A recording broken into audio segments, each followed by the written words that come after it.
In today's video, I'm going to teach you how to download Figma file. By the end, you'll know exactly where to go, what to click, and how to get a clean export of your design to your computer.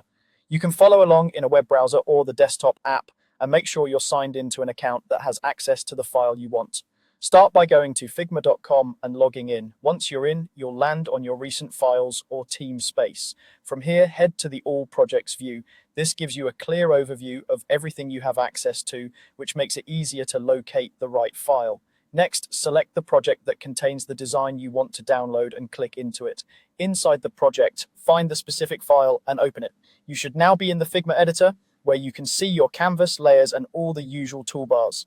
Now, look toward the top right of the editor and click the main menu. This opens a drop-down with a range of options for your current file. From that menu, choose File to expand the file-related actions. This is where you'll find the controls you need to export and download what's on your canvas. Click Export. Before you press the final download button, take a moment to decide exactly what you want. If you want a specific frame, component, or image, select it on the canvas or in the Layers panel first. If you want the entire artboard, select the top-level frame. Figma's export panel will reflect your current selection and lets you choose the format and size. PNG is great for crisp UI mockups with transparency. JPG works well for photos and lighter file sizes. SVG keeps vectors editable for developers, and PDF is ideal for handoffs or print. Adjust the scale if needed. 1x is standard, but 2x or 3x is helpful for high-density screens. You can also set background options, like including a solid background for PNGs if you don't want transparency.